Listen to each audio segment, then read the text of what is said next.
First you sit relax the body. Sit comfortably.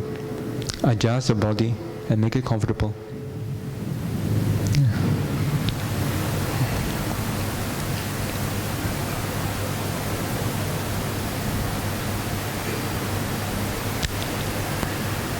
And now close your eyes.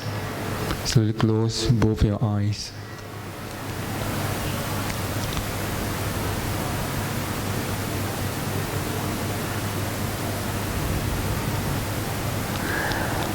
And bring our mind back to the bodily sensation. Feel the body. Feel the body sitting. There's a body sitting in a sitting position.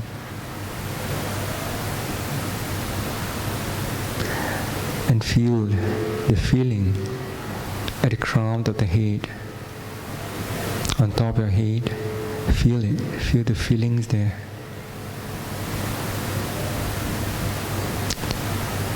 And you relax. You let go of the feeling. Just let it be 100%. Let go 100% of the feeling.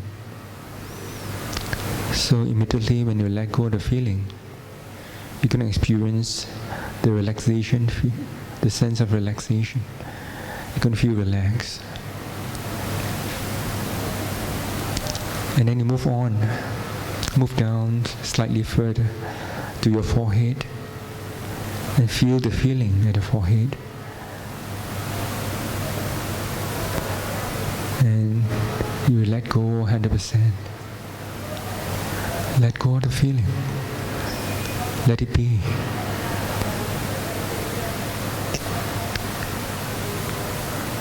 And then you feel relaxed again. And now you move down further. Move down to both your eyes. Feel the sensation of your eyes. The feeling of your eyes.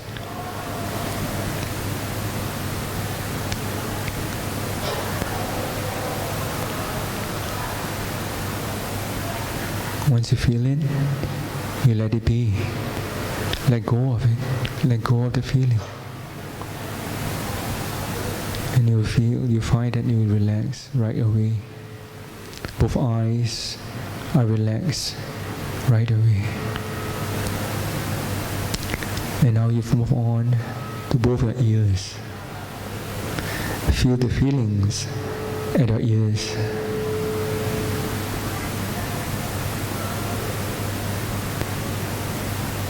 And you let go of the feeling. Let the feeling be.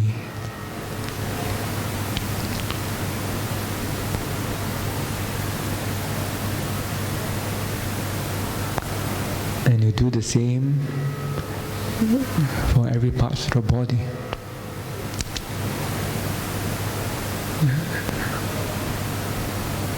Feel the feeling of the body from the top and slowly move down part by part until you reach the bottom of your feet.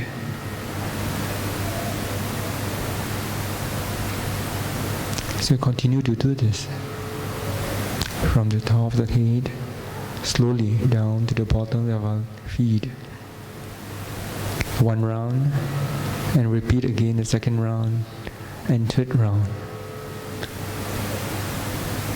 Slowly feel the feelings and let it be. You let go 100%. You realize that when you let go of the feelings, it automatically feel relaxed. The more you let go, the more relaxed you get to feel.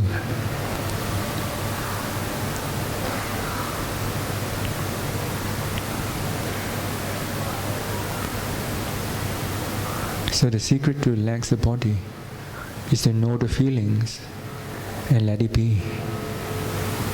And let go of it. At the same time, we realize that the mind get calmer and calmer as well. So repeat the process of knowing and let it be.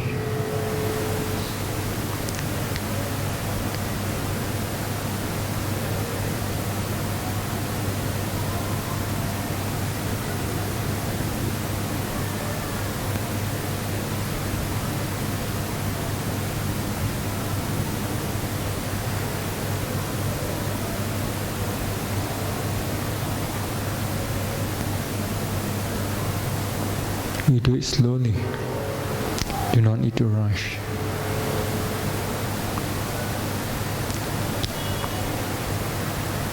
When you do that, the body gets relaxed, and at the same time, the mind is calm and peaceful.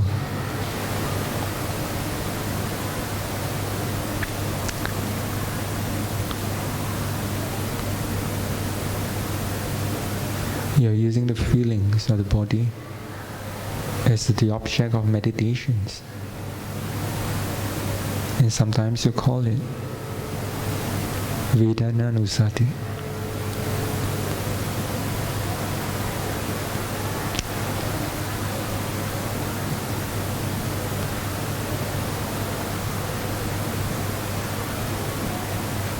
And once you complete 3 rounds, you know the feelings of the breath. The in-breath, when you're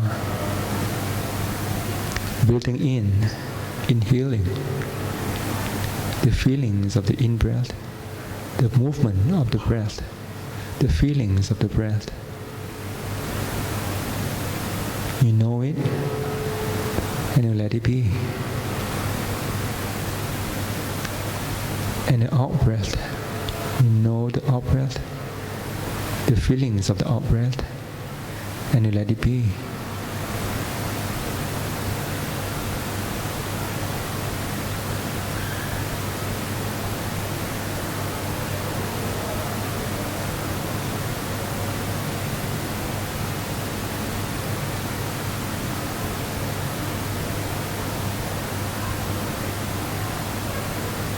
And relax.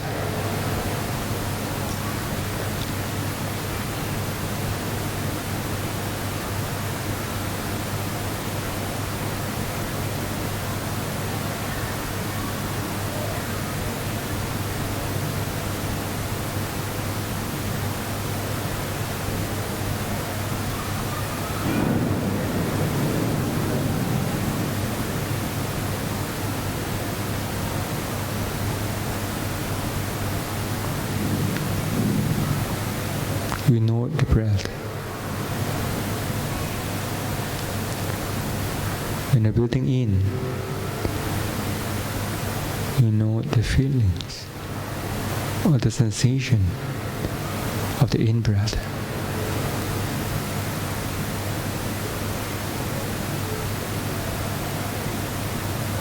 Or the perception of the breath.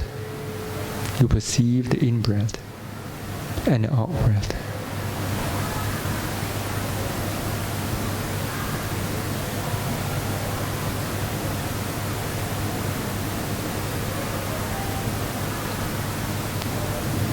Continue to follow the feelings of the breath, the sensation of the breath, the perception of the breath.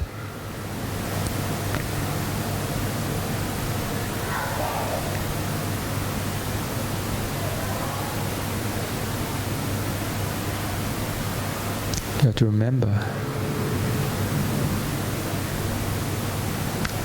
to be aware of the sensation of the breath. And let it be. Let go of it.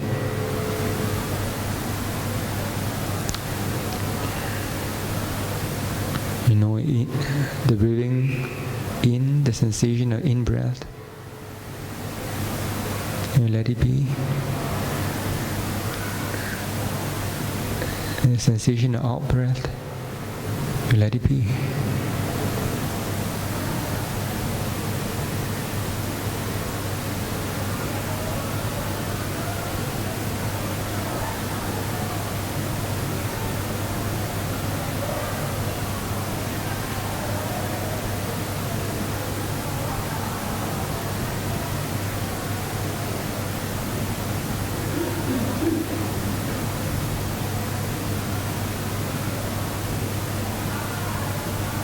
you have switched your focus from the sensation of the body to the breath.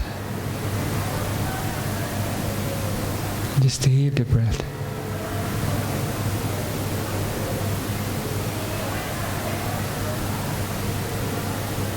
Being aware of the sensation of the breath.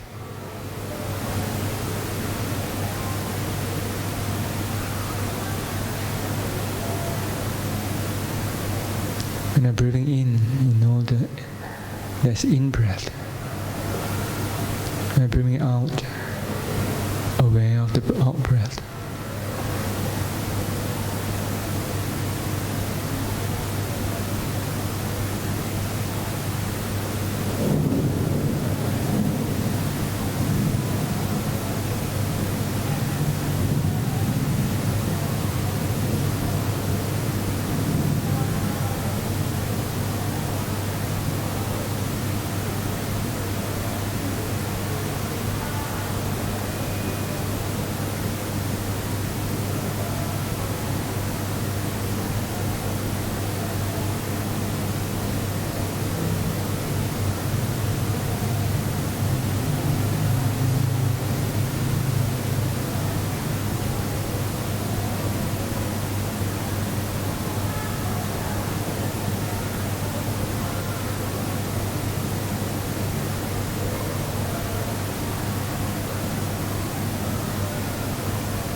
Remember the breath.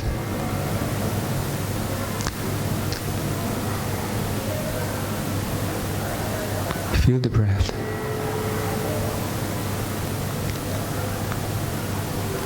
At the present moment, stay at the present moment.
Thank you, Bhante, for guiding us in the meditation session. Brothers and sisters, to lead us in the formal request for the Dhamma talk, I would like to invite Brother Baksun to lead us in this request.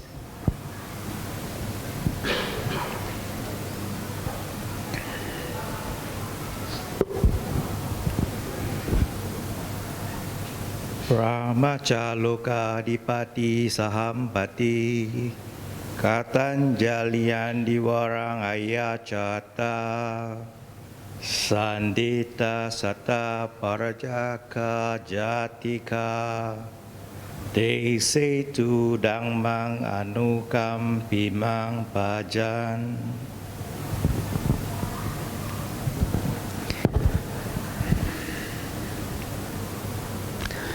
Namo tassa bhagavato arahato samma sambuddhassa. Namo tassa bhagavato arahato samma sambuddhassa. Namo tassa bhagavato arahato samma sambuddhassa.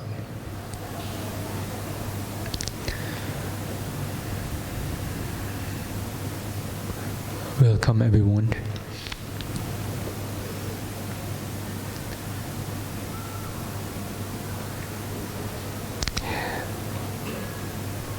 Today is very appropriate to discuss about the virtues of the Lord Buddha.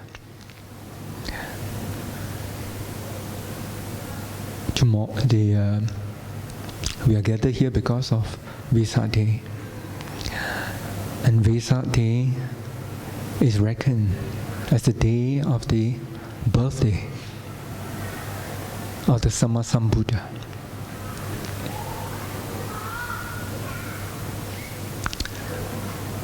But I want you to listen carefully. It's the birthday of the Sammasambuddha.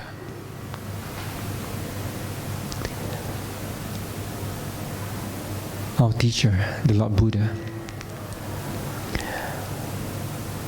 And there's a very deep meaning behind it.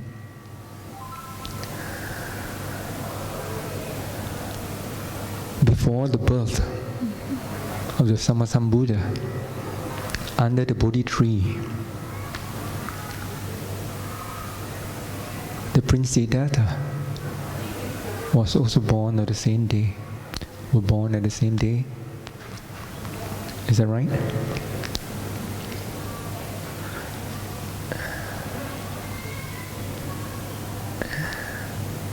And at the moment when the Lord Buddha attained full enlightenment under the Bodhi tree, the Prince Siddhartha Gautama ceased to be.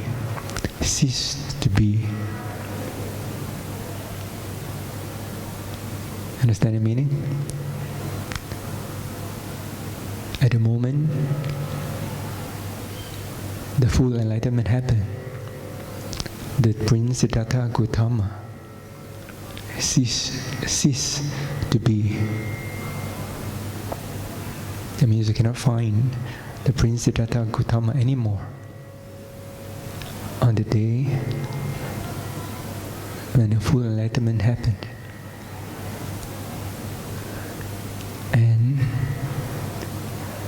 on the same day, the Wesak Day, also reckoned as the day of the total liberation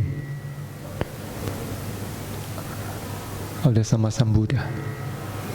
So on the day of total liberation,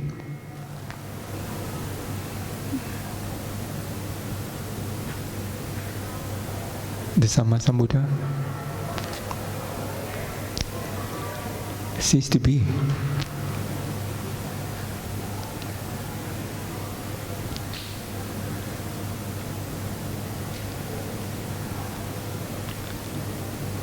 You can see behind me there's a big Buddha image, right?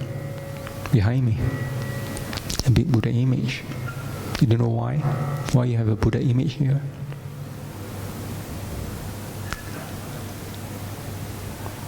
Because the Lord Buddha, our teacher, is no more here. That's why we need this image to be placed in this hall.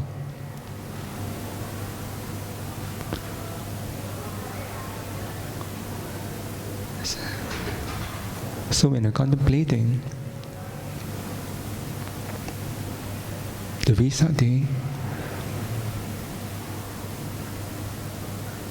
you're actually witnessing the truth of anicca, impermanence,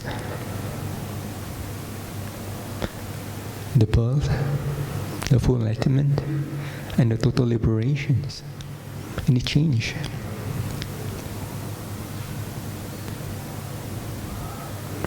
And there's a very important message inside here. In here is that the Sammasambuddha, after his full enlightenment, he's no more Prince Siddhartha Gautama. But Prince Siddhartha Gautama is a human being. He's not a deva, he's not a Brahma, he's not a celestial being. It's just like every one of us here. But the Lord Buddha, he cultivated his mind. He trained his mind until the day the full enlightenment happened under the Bodhi tree.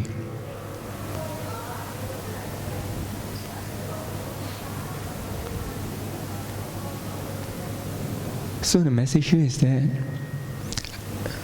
our teacher is just like every one of us. When I say this, I'm not trying to compare with the Lord Buddha or trying to be on par with him, but it's telling us that every one of us, let's say we train our mind, one day we can become like him. He teaches us to become like him. And you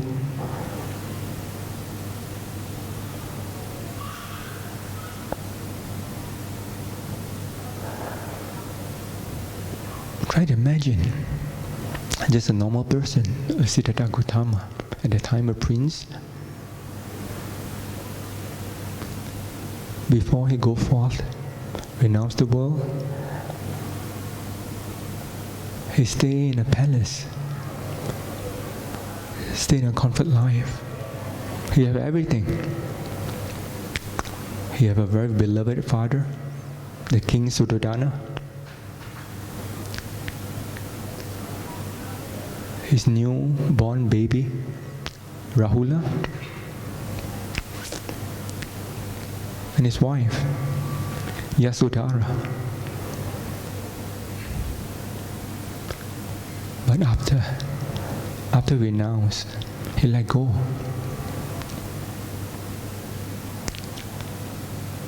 Of all his comfort in the palace. He sacrificed all the comfort in his palace. And he cultivated his mind. And eventually, he became the fully enlightened one. And the great teacher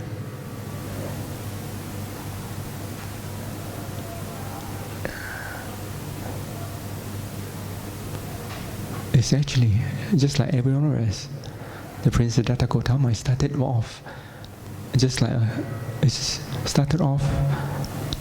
like any one of us. A human being.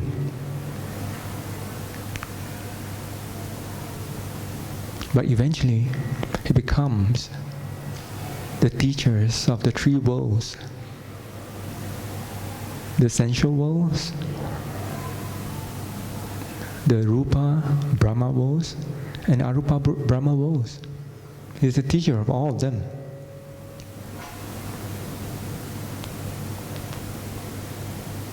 So the path that he found to enlightenment, leading towards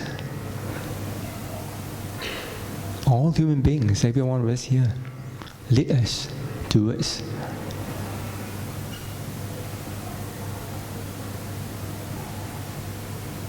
liberations.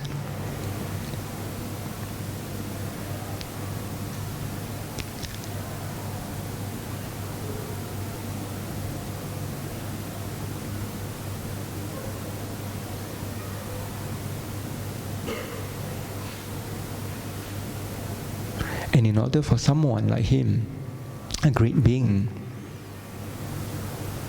to achieve full enlightenment, he have done a lot of sacrifices. For example, his comfort life in the palace.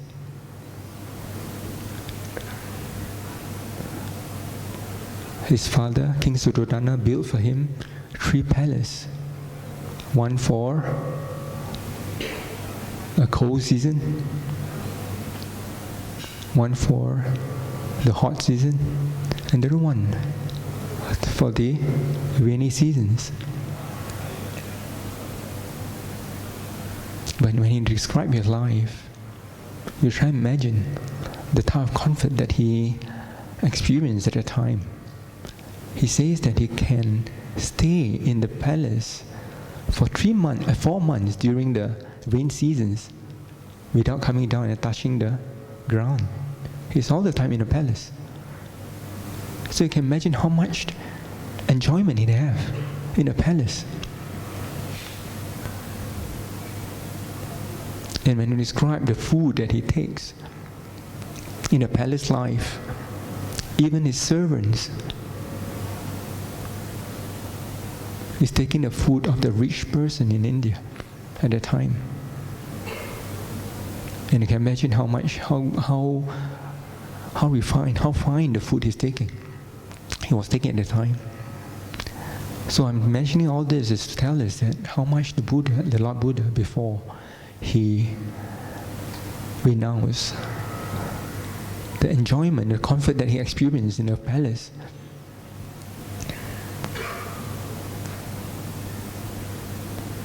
it's hard to find nowadays.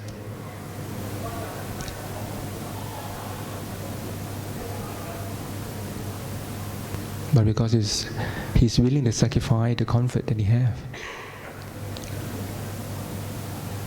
And today we have someone that all of us remember him, even after 2,600 years.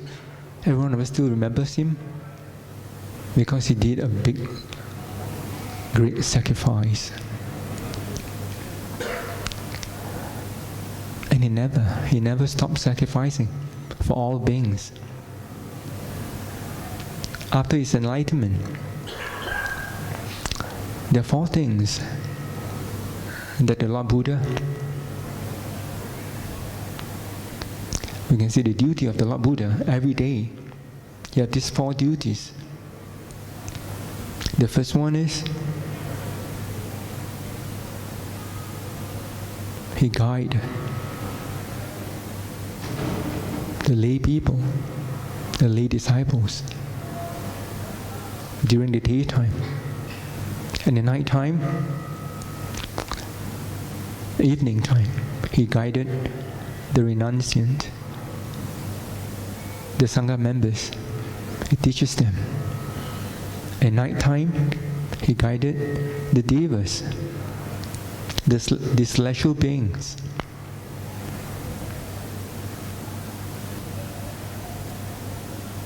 He never ends, he never stops to give his service to mankind. And in the morning, at the break of dawn, before he goes for the alms round, he contemplates the world.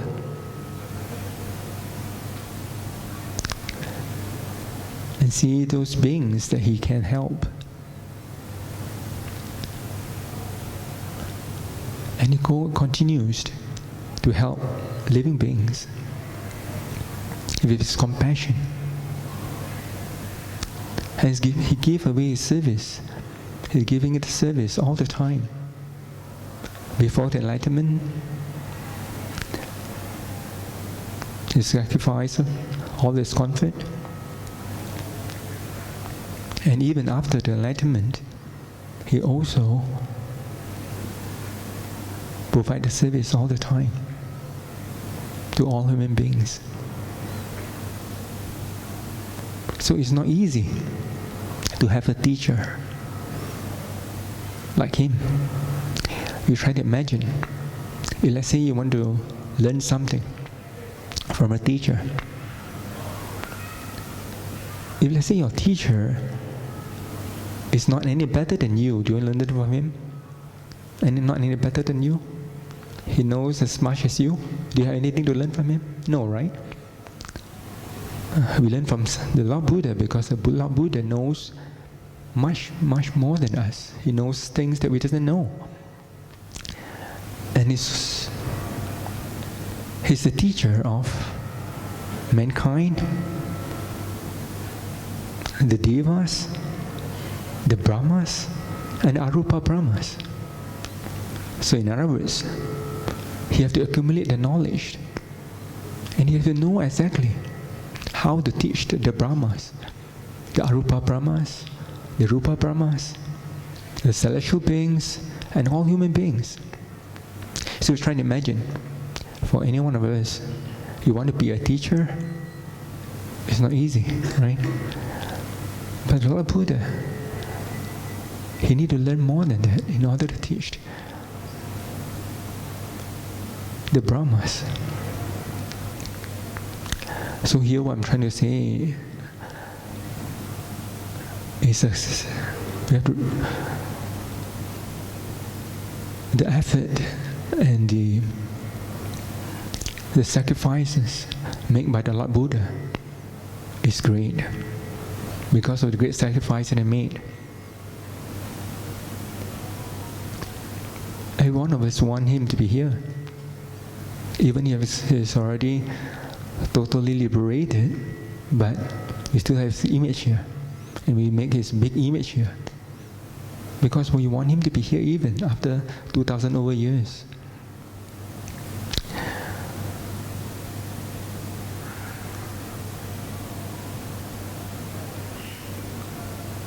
So the Blessed One presence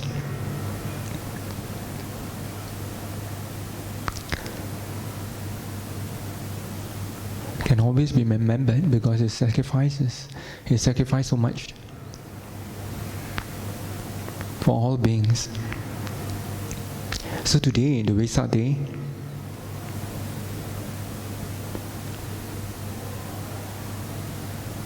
is the time to remember, recall the virtues that he have, the sacrifices he has made for human beings, for all of us, and for all beings of the three worlds.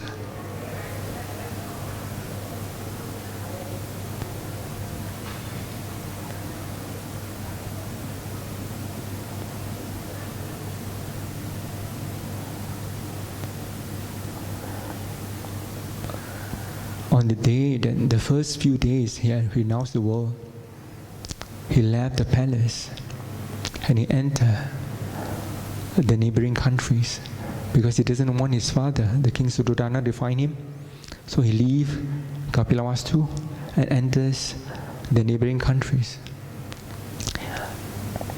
He has to find places that the King Suddhodana and his soldiers cannot find him. So he had to go to places that is very far away from his kingdom and the influence of his father. So he entered to villages that is very remote to beg for food. And the first 7 days when he was begging for food, the food that he received is from all different class of people. So all type of food he received. But you can imagine the food at the time, there isn't any Buddhism, there's no, not like today, we have, all of us, we know Buddhism, so we know how to offer food, but at the time, no one knows about him, no one knows him. Then it's hard for him to get good food. So the type of food that he get during his alms round is most of the time he get leftovers. The food that already leftovers. And besides that, some of the people, because they doesn't know him, before they give the food, they criticize him. And after they give the food, they criticize him as well, because they never know him. And they see a young man, at the time when he renounced, he was 29 years old, begging for food. A strong and healthy person begging for food. So when they give the food, some even criticize him. That's the type of life. The difference between him when he was in a palace compared to when he goes around begging for food. So you can see the difference. So the sacrifices he had made in terms of his comfort, he gave away all his comfort in the palace, and in experiencing a total contrast of life. And the first 7 days is him has stated that he hardly can take the food. When you look at the food in the bowl that he get from the alms round, he hardly can swallow it. He finds it so difficult to even swallow the food. Because the difference, the type of food that he had during when he was in the palace and compared to the food that when he got during the Pinabat, in the alms round, it's a very, very different type of food.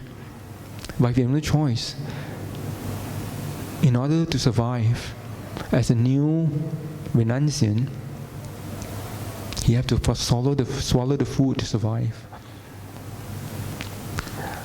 So I'm trying to make you understand that what type of life the Lord Buddha, the difference between the palace life and the life of a renunciant.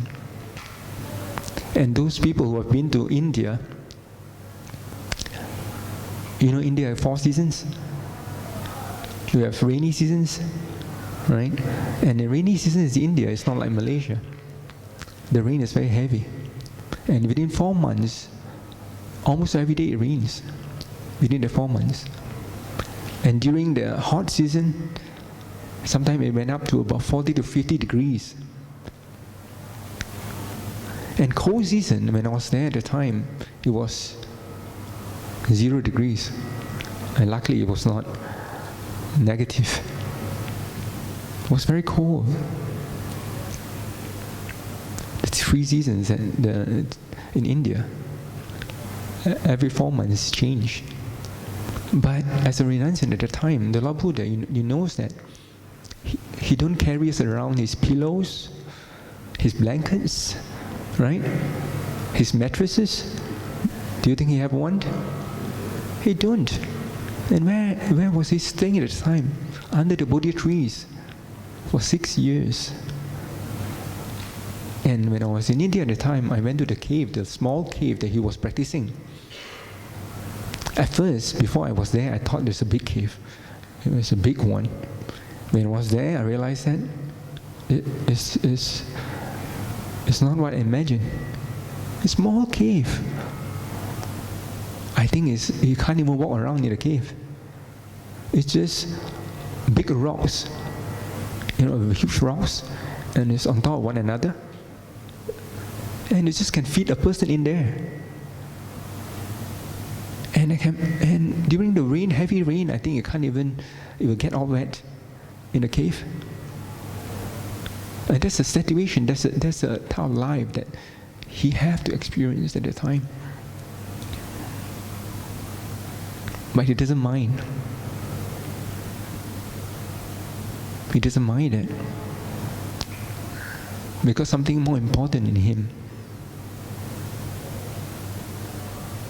His goal of enlightenment is more important than this comfort that he experienced.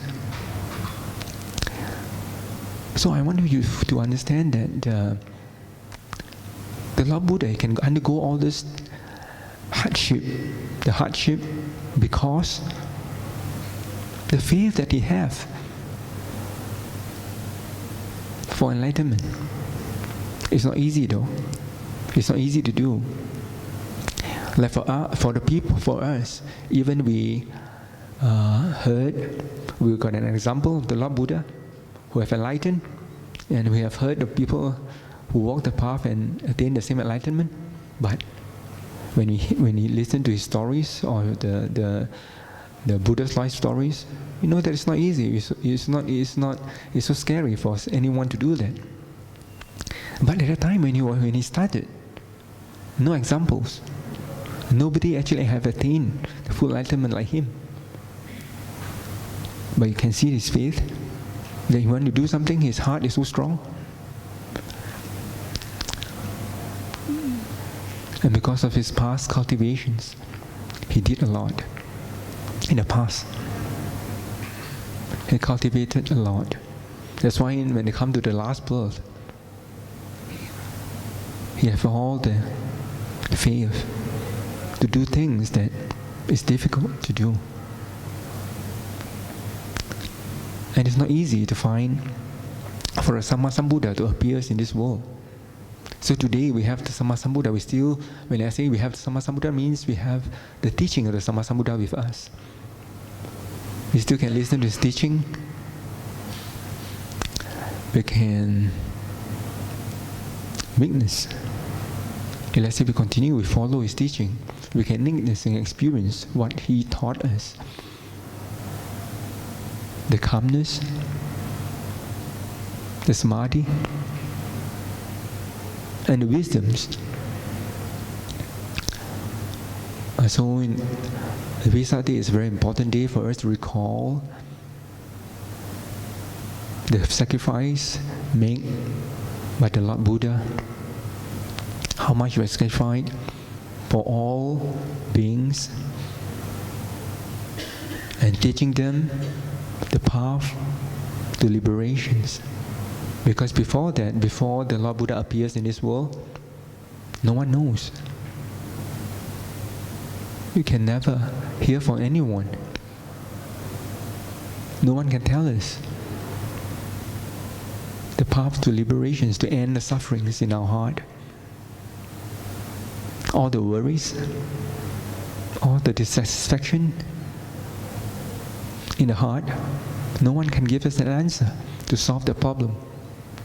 But after the Lord Buddha, he enlightened, he attained the full enlightenment, then the world start to have an answer. It's good for us to reflect on that and appreciate. But the most important thing is, we need to remember that as a human being, the birth of human being is very special. Because only the human birth is the birth where the Sammasambuddha can appear. You never heard that the Sammasambuddha appears in other realms, even the Devas realms, the celestial beings realm. He got born there. Have you ever heard any? No, the Buddha never born in a celestial beings, as a celestial beings, and get enlightened in a celestial world, even in Brahma realms. But he have to come to Buddha, come to the human realm, to get enlightened, fully enlightened, to experience the full enlightenment. So here, today, all of us have the most precious conditions, the human body. We already have all it needs for full enlightenment. So it's so lucky to have to be born as a human being, because we have all the criteria, the requirements to attain full enlightenment. And today, with the birth, and we come to this world, the Dhamma is still here. The Dhamma of the Sammasambuddha is still here to guide us. So it's so important for us to recall that and appreciate the life of human life, and also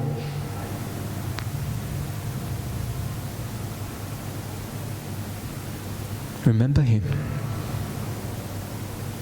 Remember that we have the potential to become one. And He has given us a simple teachings. He has summarized it. He doesn't need us to go through the hardship that He has gone through, right? He has gone through all those. He has already do all the hard work.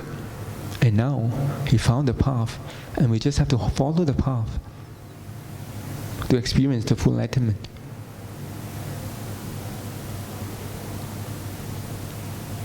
So we're very lucky. So we gather here today is to recall the sacrifices He has made. It's not an easy thing to come by. And this life we have got it. We are born in the at the time of the Lord Buddha.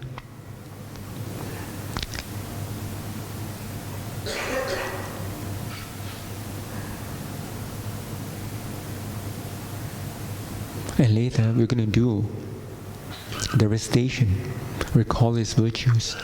So while recalling His virtues,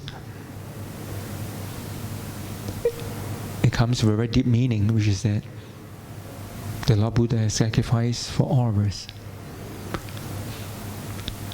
He has done the hard work, and now He presented us with the Dhamma, the teachings that can lead us to be like Him. Buddhism is very special. The teacher teaches how to be like the teacher, exactly like the teacher. Yeah. So we need to have the faith in His teaching,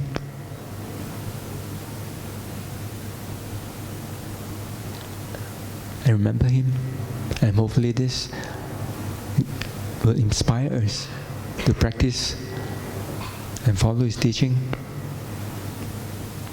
and make our life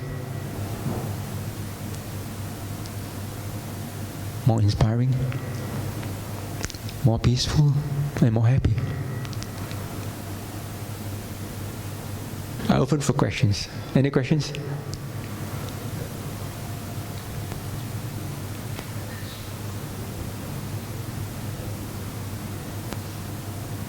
Any doubt you have? Good evening, Bhante. I wanted to ask a question.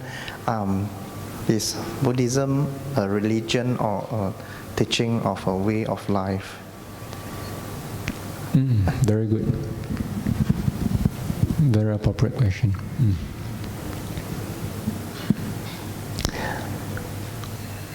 The final day at Kushinaga, before the Lord Buddha entered total liberation,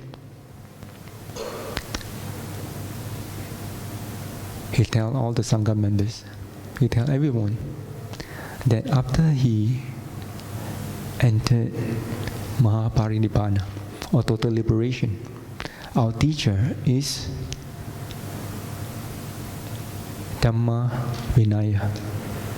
The Dhamma and the Vinaya. So during the Buddha's time, nobody knows Buddhism. There are no such words as Buddhism. You cannot find Buddhism anywhere in the scriptures, but only mention the Dhamma Vinaya.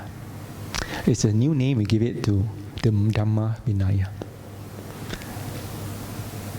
But is it wrong to say Buddhism is a religion? It depends on how we interpret the word religion. But does it matter? You're right, it doesn't matter. Right? You can call it a religion, you can call it a philosophy, but it leads to end of all sufferings. It leads to the end of cycle existence.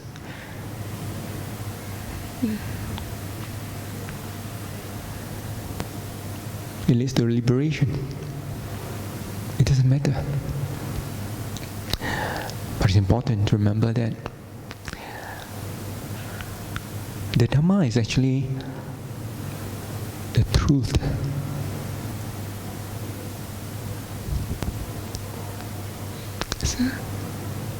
You can see the truth of the nature.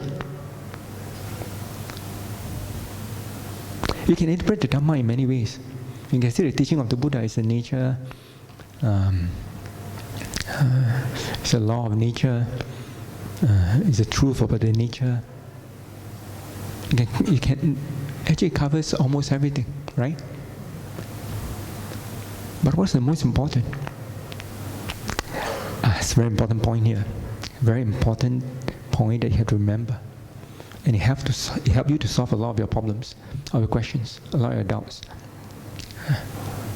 The point is that the Dhamma covers almost everything. But the most important thing in the Dhamma is to end our suffering inside here. That's enough. That's enough. As far as to end the suffering inside here, that's what you need.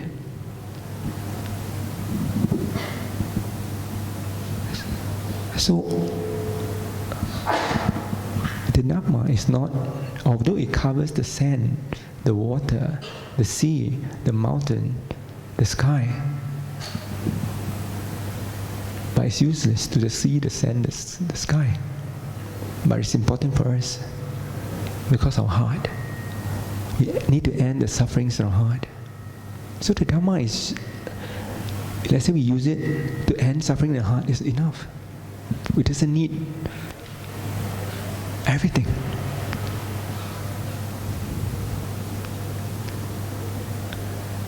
Understand? But when I say that, I want to remind you, it's something very important. Make you recall, the Lord Buddha ever mentioned a statement. He ever says that. He says that the Dhamma that he enlightened, he compared it with the leaves in the forest. The leaf in the forest. Can you count how many leaves? It's countless, right? Countless. It's almost infinity, almost, right? But he says that the Dhamma that he teaches us is just like a handful of leaves. He knows the Dhamma that he enlightened is almost infinity. Almost, I don't say infinity, but it's almost. It's because you can't count. But the Dhamma that he teaches us is enough for us to end sufferings, for total liberations. Just a handful of it. So you see how great the Buddha is? He got so much knowledge. He knows so many things. But he can just pick the essential to end our sufferings.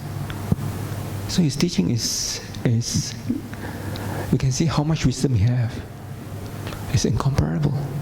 It's only some Buddha can do that. It's not anyone else. It's not even the Arahant can do it. No. No Arahant can do it. Not even Sariputta, not even Moggallana, but only a Sammasambuddha. Not even a Pacceka Buddha. Pacceka Buddha can't do that. But Sammasambuddha, when he enlightened, he knew where to pick.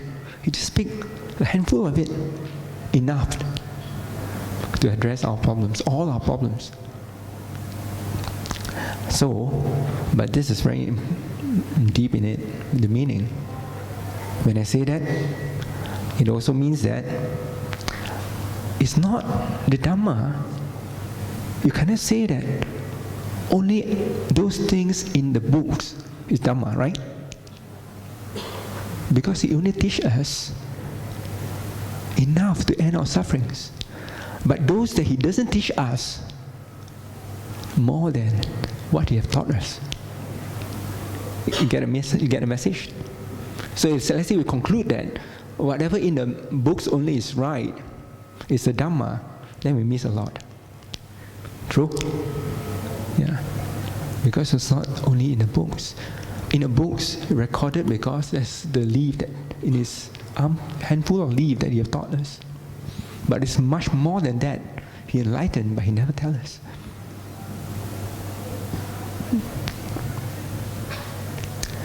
So that's the wonderful. That's the wonder of Dhamma. Dhamma is so wonderful. So the more we understand the Dhamma, the more we appreciate it and realize that the Dhamma is so wonderful, so wide, so wide. Yeah. But just enough to end our suffering. It's just a handful of it. Sadhu, sadhu, sadhu. Brothers and sisters, we would kindly like to begin the Visakha Puja, and I would like to invite Bhante to lead us in the recitation of this Visakha Puja.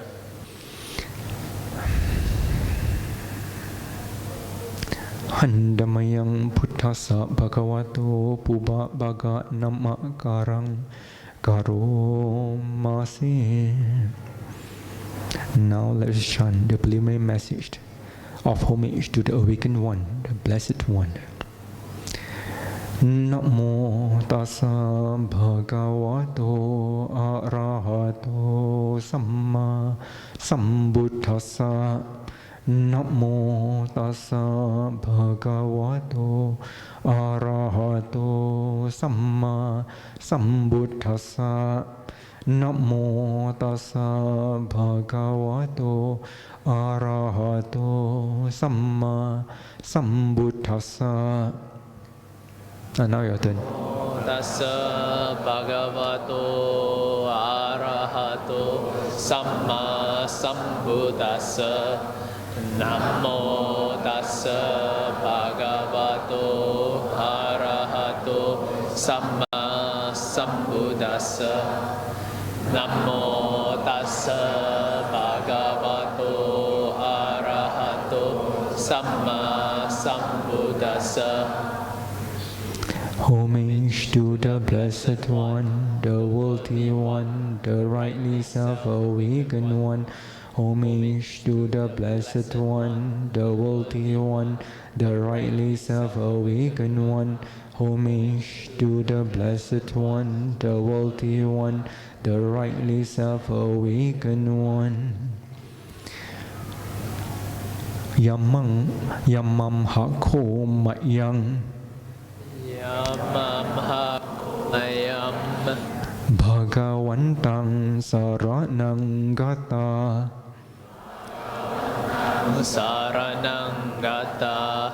Yo no bhagava satha. Yo no bhagava satha.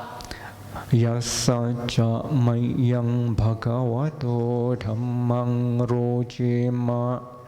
Yasa cha mayam bhagavato dhammam rochima. The Blessed One, to whom we have gone for refuge, who is our teacher, and in whose Dhamma we delight. Aho sikho so bhagava. Aho soho so bhagava. Majjhime su jana padesu ariyakesu manusesu anu upanno. Majjhime su jama padesu ariyakesu manusesu upanno. Katiyo chatiya. Adiyo jatiya. Gotamo gotena. Utama gotena. Was born in the middle country, the Aryaka race, the normal warrior class, and the Uttama lineage. Sakaya Bhutto Sakaya Kula Babajito. Sakaya Buddho Sakaya Kula Babajito. Sadeva ke loke samara ke sabrahma ke. Sadeva ke loke samara ke sabrahma ke. Sahasamana brahmaniya pajaya manusaya. Sasamana brahmaniya pajaya sadeva manusaya. Anutarang สัมมาสัมโพธิงอภิสัมพุทโธ Anuttarang Samma Sambuddhi Abhisambuddho. A member of the Sakyan clan, he left his Sakyan family, went forth into the homeless life, and attained right self-awakening, unsurpassed in the cosmos with his devas, maras, and brahmas, its generations with their contemplatives, the priests, their rulers, and common people.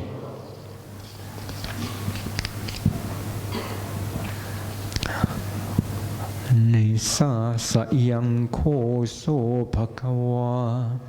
Nisa sayang ko so bhagawa. Arahang samma sambuddho.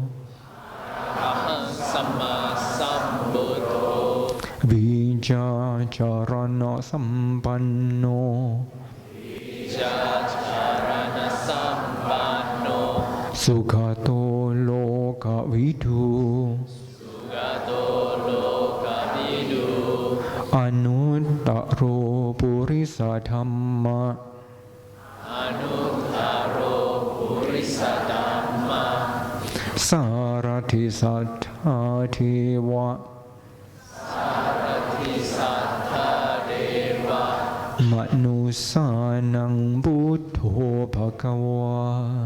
Manusanang buddho bhagava.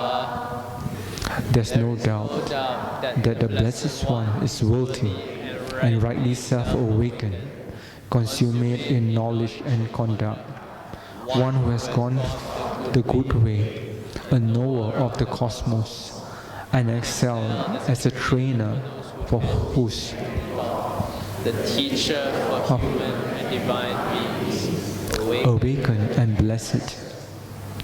Swakhato ko panna. Swagato Kopanna. Tena bhagavata dhammo. Tena bhagavata dhammo. Sanditiko akaliko. Sanditiko akaliko. Ehipasiko. Ehipasiko. Upanaiko pachatang. Upanaiko pachatang. Veditappo vinyuhi. Veditappo vinyuhi. And that the Dhamma is well taught by the Blessed One, to be seen here and now, timeless, inviting all to come and see, leading inwards, to be realized by the wise for themselves. Supatipanno ko panna sa bhagavato sāvaka saṅkho. Supatipanno ko panna sa bhagavato sāvaka saṅkho. Ujjupatipanno bhagavato sāvaka saṅkho. Ujjupatipanno bhagavato sāvaka saṅkho. Nyāyapatipanno bhagavato sāvaka saṅkho. Nyāyapatipanno bhagavato sāvaka saṅkho. Samicipatipanno bhagavato sāvaka saṅkho. Samicipatipanno bhagavato sāvaka saṅkho. Yadidang cattari purisa yugani atta purisa pukkala. Yadidang cattari purisa yugani atta purisa pukkala. And that the community of the Blessed One's disciples, the four pairs, the 8 types of noble ones, have practiced well, have practiced straightforwardly, have practiced methodically, have practiced masterfully. Ayang ko panna patima Ayam ko panna patima Tang bhagavantang udisakata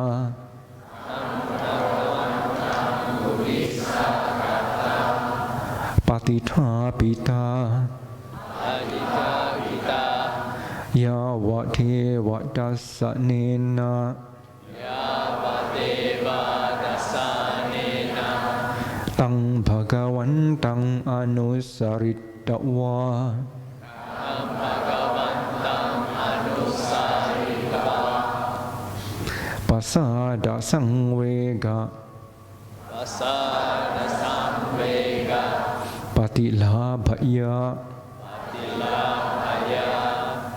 This image dedicated to the Blessed One has been fashioned and placed here so that in seeing it we remember him and gain a sense of inspirations and chasten dispassion. Mayang ko etarahi Imang sawaka Punnamikalang Tassa bhagavato Jati sambodhi Nibbanakala Samantang pattava Imang thanang sampata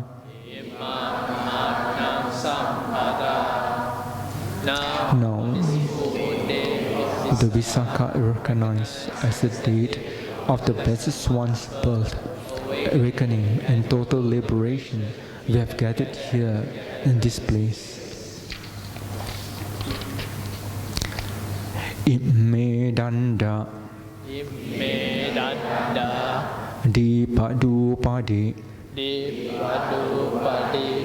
Sakare Gahitava Sakare Gahetava Atanno Kayang Atano Kaya Sakarupadhanang Katritava Sakarupadanam Karitava.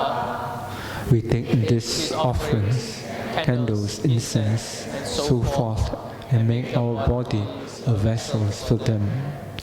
Tassa bhagavato Assa Bhagavato Yatha Bujje Gutne Yatta Bujje Gutne Anusaranta Saranta Imang Patima Gharang Imam Adimakaram Tingkatung Padakinang Tikatu Adakinam Karisama Karisama Yatha Gahitehi Yatta Gahitehi Sakarehi Sakarehi Pujang Kuru Mana reflecting on the Blessed One's virtues as they actually are, we will circumambulate this image three times, pay homage to him. Offerings we hold. Sadhu no Bhante Bhagava Sadhu no Bhante Bhagava Sujira Parini Bhutopi Suchira Parini Utopi Nyatapehi Gunehi Nyatapehi Gunehi Atitaram Manataya Atita Aramanataya Punyaya Mano. Nyayamano. Although the Blessed One long ago attained a total liberation, he still discernible through our remembrance of his Imme Amhehi Imme amhehi. Gahite sakare. Gahite sakare. Patiganhatu. Patiganhatu. Amhakang Dhikaratang. Amhakam Dhikaratam. Hitaya Sukhaya. Hitaya Sukhaya. May He accept the offerings we hold for the sake of our long-term welfare and happiness. Sadhu, sadhu, sadhu.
We may now leave the hall 2 by 2, starting from the devotees seated at the back.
Brothers and sisters, let us kindly pay our respects to the Sangha members for leading us for the circumambulation by bowing 3 times following the ring of the bell.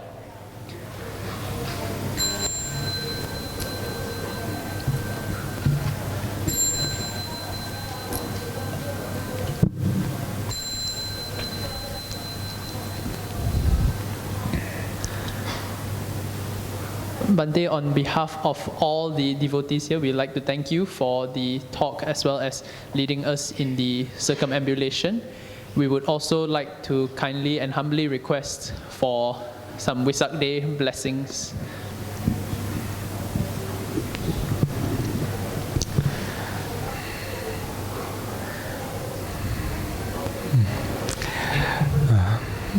Firstly, before we move forward with the blessings, I want everyone to close our eyes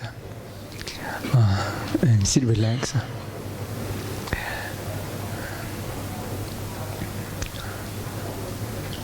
Relax your body.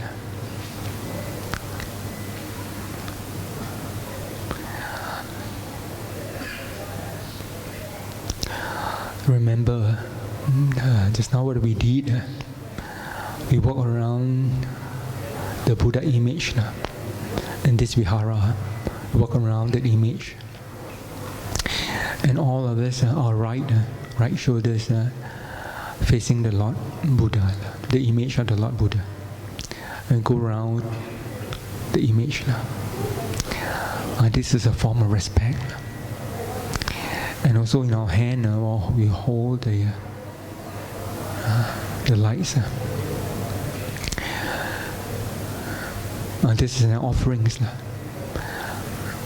In Thailand, every year before the Vasa, the lay people, they carry the candles to offer to the monasteries.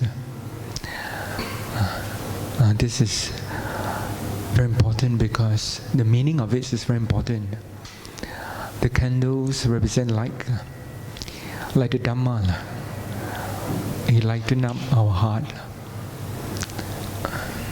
to free our heart from all the defilements. The Dhamma is like a guide, the light to guide us along the path to end all sufferings in life. So when we do that, we offer lights to Buddha. Actually, the meaning is the light of his teaching, the wisdom of his teaching. Reflect on the teachings and bring in the lights to our heart and lighten up our heart, bring in the wisdom into our heart to free our hearts from all sufferings. Our mental dissatisfactions, whether it's external one or internal one, that's very important. If let's say you recall in the sutta, the Lord Buddha the sutta ever mentioned during the Mahaparinibbana, the devas, even the devas make offerings to the Lord Buddha during the day of the Mahaparinibbana with flowers, like what we did earlier, and with incense from the heaven. And today we are doing that. So all offerings given from our heart with pure respect for the Lord Buddha, it comes with merits. So later when we are doing the blessings, while the Sangha members doing the blessing for everyone here, representing the Sangha members here will represent the triple gem, the Buddha, the Lord Buddha, his teaching, and all the Bhikkhu Sanghas. So while doing that, you take the opportunity. Just now the puja, the form of veneration that we did, give rise to merits. So the merits that we have acquired through our virtuous actions, mentally recalling the virtues of the Lord Buddha, the Dhamma, and the pure Bhikkhu Sangha. the merit required from the offerings, verbally reciting the virtues of the Buddha, Dhamma and Sangha, and also physical offerings of all the incense, lights and the flowers. All these merits were acquired through the three actions, mental, verbal and physical actions. The merits were acquired. We transfer these merits selflessly. Give it away. Because even the merits is something we know is good, results of good deeds. But we also understand that attachments to any good or bad give rise to sufferings. So the path to ending of all sufferings is to end, cut away the attachments. So the merits that were acquired, to let go of it, is also to let go of our attachments. By letting go of it, the best thing we can do is to transfer it, to give it to someone else. We transfer the merits. You think first you need to think that the more important thing is for you to give away, to cut away the attachments. So you don't have to worry whether by giving away the person receive it or not, or how much they receive. That's not our duty. Our duty is to give away our attachments. At the same time, the merits that we acquired also give it away. That's the most important thing.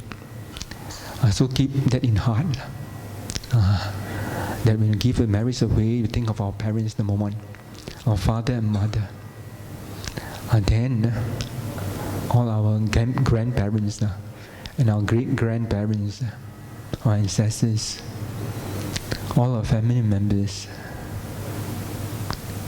all our relatives and friends.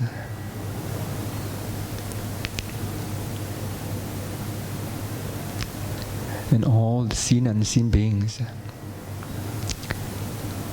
those who are near and far away. And we give this merits to all of them. By the power of the merits, may all of them, and also the power of the triple gem, the incomparable compassion of the triple gem, the power of the compassion of triple gem, may all beings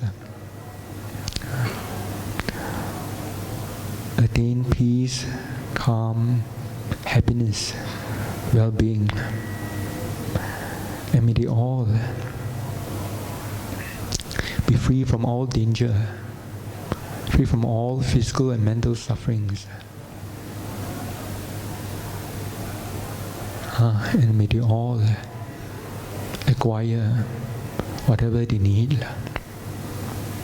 So think of every one of them, and don't worry that you might not have enough to give. By giving with a pure heart, of a kind heart, for the well-being of others, while you are giving it away, you are also doing a good mental actions, a kusala dhamma,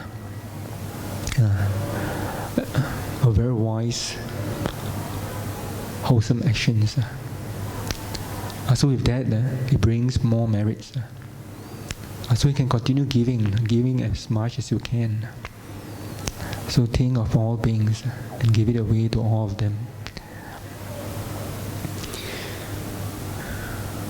Yatha varing mahapura paring purin disagarang ewa mewa ito thinnang petanang upakapati ejitang patitang tumhang kipamewa same jatu sabhe purintu sangkapa Chandho pana raso yatha mani jyoti raso yatha สัพพิติโยวิวัชชันตุสัพพะโรโกวินาศตุมาเตภวัตวันตรายโยสุขีทีกายุโกภวะอภิวาทนาสิริสานิจังวุธาปจายโนจัตตารโอธัมมะวัฏดันติอายุวันโนสุขังภาลังสัพพุทธานุภาเวนะสัพพะธัมมานุภาเวนะสัพพะสังฆานุภาเวนะบุทธรัตนังธัมมรัตนังสังฆรัตนังตินนังรัตนานังอานุภาเวนะจตุราสีติสหัสธัมมาคันดานุภาเวนะปิตกาตายานุภาเวนะจินาสาวกานุภาเวนะสัพเพเตโรกาสัพเพเตภยาสัพเพเตอันตรายาสัพเพเตอุปาทวะสัพเพเตดุนิมิตาสัพเพเตอวมังคลังวินาสันตุอายุวัฏโกธนวัฏโกสิริวัฏโกยัสสวัฏโกภลวัฏโกวันนวัฏโกสุขวัฏโกโหตุสัมปทาดุขโรกภัยเวระโสกาสัตตุจุปัตตวะอเนกาอันตรายาปิวินาสันตุจเตจัสสะจายาสิทิฏฐานังลาภังโสทิภกยังสุขังพลังสิริอายุจัตโนจะภูกังวุธิจายาสวะสตวะสาจะอายุจะจีวาสิทธิภาวันตุเตภาวตุสัพพมังคลังราคันตุสัพพเทวตาสัพพพุทธานุภาเวนะสดาโสทิภาวันตุเตภาวตุสัพพมังคลังราคันตุสัพพเทวตาสัพพธัมมานุภาเวนะสดาโสทิภาวันตุเตภาวตุสัพพมังคลังราคันตุสัพพเทวตาสัพพสังฆานุภาเวนะสดาโสทิภาวันตุเตสาธุสาธุสาธุ